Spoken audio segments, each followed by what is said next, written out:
네, 저희가 4위로 꼽은 소식, 안경환 후보자의 낙마로 공석이 된 법무부 장관 후보자 자리에요. 새로 임명된 인물입니다. 박상기 후보자 이야기 나눠보겠습니다. 오늘 청와대 박수현 대변인의 인선 발표 내용 먼저 듣고 이야기 이어가겠습니다. 시민사회는 물론 법무행정 현장에서도 사법개혁을 위해 활동해온 이론가이자 실천가입니다. 박상기 후보자에 대한 그 셀프 보고를 하실 부분이 새로운 용어가 생겼나요? 셀프 고백? 발표한 대로 제가 더 드릴 말씀은 없고, 그러나 최선을 다해서 정말 고민스럽게 깊이 들여다봤다는 말씀을 드리고요. 법무부 장관은 법무부의 문민화가 지금 그 새 정부의 중요한 과제 중에 하나이기 때문에 거기에 적합한 인물로 판단했다는 뜻입니다. 네, 새로운 트렌드 맞죠? 이번 정권 들어서 청와대에서 인선을 발표할 때마다 기자들이 묻지도 않은 흠결에 대해서 미리 밝혀왔으니까 그걸 셀프 고백이라고 이야기를 했는데 일단은 청와대에서 미리 밝힐 흠결은 없었던 것 같아 보여요. 그러니까 저렇게 미리 고백을 안 하지 않았겠습니까? 네, 일단 검증 과정에서 특별히 문제될 만한 것은 없다라는 약간 이제 자신감이 좀 묻어나는 답변이었고요. 네. 아마 이제 박상기 후보자에 대해서 또 이런저런 이 인사청문 과정에서 얘기가 나올 텐데 실제로 청와대가 얼마나 검증을 철저히 했는지 좀 지켜봐야 될 것 같습니다. 알겠습니다. 손수호 변호사님. 자, 그러면 박상기 후보자 어떤 분입니까? 그러니까 사실 검찰개혁을 선두에서 지휘할 수 있는 그런 캐릭터입니까? 어떻습니까? 충분히 역할을 수행할 수 있지 않을까 생각이 됩니다. 물론 법무부 장관이 검찰 개혁만 하는 자리는 아니죠. 굉장히 많은 일을 하는데 지금 현재 문재인 대통령이 취임 전부터 밝혔던 게 검찰 개혁입니다. 굉장히 중요한 임무이기 때문에 그 검찰 개혁을 수행할 수 있는 인물이라고 이번에 평가를 받은 것으로 보이고요. 특히나 과거에 2003년부터 5년까지 대검에 있는 그런 대검 검찰개혁 자문위원으로 일을 했고요. 그리고 또 2005년부터 6년까지는 사개추위 활동도 했습니다.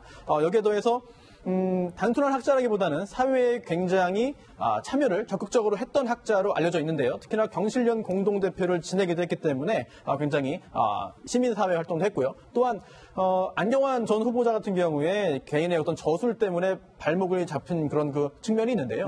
박상기 후보자 같은 경우에는 진보 성향의 주간지에 이제 기고를 합니다만 그 내용을 읽어보더라도 법에 관련된 이야기, 검찰에 관련된 이야기, 재판에 관련된 이야기를 했을 뿐이지 기타 다른 이야기는 찾기가 좀 어렵거든요. 그렇다면은 이 법학 그리고 서적도 법학 관련된 서적이 거의 대부분입니다. 그렇다면 그 이외의 잡음이 일어날 가능성은 현재로서는 크지 않을 것으로. 하지만 또 야당과 언론의 인사 검증 어떤 자료들이 나올지는 좀 더 지켜봐야 될 상황이겠죠.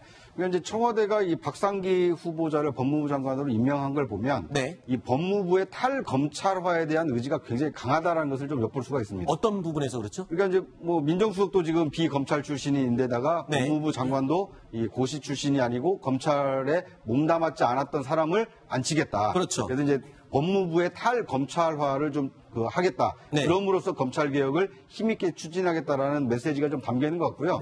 그러니까 실제로 박상기 후보자는 검찰 내부를 잘 모르지만 이 법무부 내 검찰국장을 맡고 있는 이 박준택 검찰국장과는 2005년에 사법제도 개혁 추진위원회에서 함께 일한 경험이 있다고 합니다. 어떻게 보면 검찰 내 사정을 잘 알고 있는 어떤 호흡을 맞출 만한 사람이 있으니까 그 사람과 함께 검찰개혁을 추진해봐라. 이런 뜻이 담겨있다 이렇게 볼 수 있을 것 같습니다. 신명수 차장. 그러면 지금 이 법무부 장관 후보자 박상기 후보자 같은 경우에는 노무현 대통령, 청와대 이쪽 인사들과는 어떤 인연이 있는 겁니까? 또 궁금한 게요. 지금 민정수석과 혹시 호흡이 잘 맞을 수 있는 사람인지 이 경력, 인맥들은 또 어떻게 되고 있습니까? 일단 그 문재인 대통령이 아마 그 노무현 대통령 시절의 사기추위 활동에 대해서 굉장히 아직까지도 좋은 기억들을 많이 가지고 있는 것 같습니다. 제가 그 참여정부 시절에 사개추위가 출범했을 때 법조에 있어서 그때 기억이 굉장히 많이 납니다. 왜냐하면 검찰하고 사개추위가 늘 엄청나게 많이 대립을 했거든요. 예를 들어서 그 당시에 검찰의 관행이었는데 자백 위주라든지 검찰 조서 같은 것들을 재판에 제출하는 거 이런 검찰 중심의 어떤 재판 관행이 그 사개추위가 공판을 중심으로 해야 된다. 모든 사실관계는 밀실이 아니라 공개되어 있는 법정에서 사실관계를 가리는 게 우선돼야 된다. 이 얘기를 굉장히 관철을 했거든요. 그래서 어떻게 보면 이 법조의 축이 검찰에서 법원으로 넘어가는 어떤 그런 계기가 됐을 됐던 때가 바로 그 사기추이 활동 때였는데 그때 바로 실무위원으로 참여했던 사람이 오늘 박상기 후보자, 오늘 법무장관 후보자로 지명된 그분이거든요. 네. 근데 어쨌든 그런 문재인 대통령의 문제인식과 박상기 후보자가 같은 공감을 하고 있다는 점, 그리고 뭐 조금 전에 그 조국 수석과의 그 호흡 얘기를 하셨지만 조국 수석이나 이 박상기 후보자나 둘 다 공통점. 사시 출신이 아니잖아요. 그렇죠. 사시 몇 기다. 법무장관 후보자들 중에 제가 기억하기로는 비사시 출신 후보자, 만약에 인사청문회까지 통과하고 임명이 되면 60몇 년 만에 아마 처음일 겁니다. 네. 법무장관에 사시 출신이 아닌 사람이 가는 게.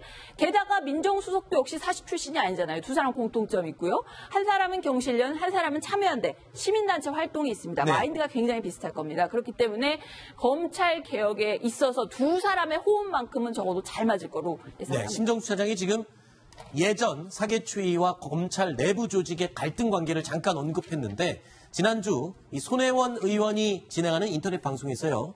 검찰 개혁을 반대하는 움직임 또는 음모와 관련된 이야기가 언급됐습니다.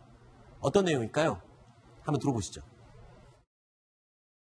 이번에 그러면 안경환 그 장관 후보 사건도 검찰에서 좀 두려워서 이런 비리들이 나온 건가요? 심지어 그런 얘기까지 있는데 이게 또 뭐 정확히 그런 건지 확인까지는 못했는데 자기들끼리 모여가지고 대통령이라고도 안 하고 무나무개가 그다음에 민정수석도 아니고 조뭐라는 어디까지 저럴 수 있나 한번 해보자.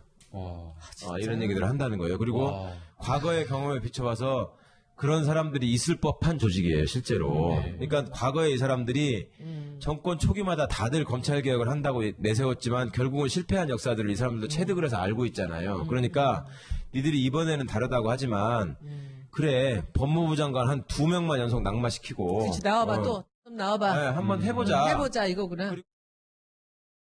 자, 지금 뭐 저런 분위기라면 청와대나 여당 입장에서는 안경환 후보자 낙마 이후에 이번 박상기 후보에 대해서는 정말 똘똘 뭉쳐서 막아내거나 밀어줄 것 같은 느낌이 듭니다. 네, 아무래도 이제 안경환 후보자의 경험이 있기 때문에 아마 검증은 더 철저하게 했을 거로 예상이 됩니다. 네. 이제 그럼에도 불구하고 이 국민의 눈높이에 맞지 않는 어떤 흠결이 드러난다라면 아마 좀 타격이 있을 텐데 어쨌든 오늘 그 후보자로 임명이 됐기 때문에 인사청문 과정을 좀 지켜봐야 될 것 같습니다. 네.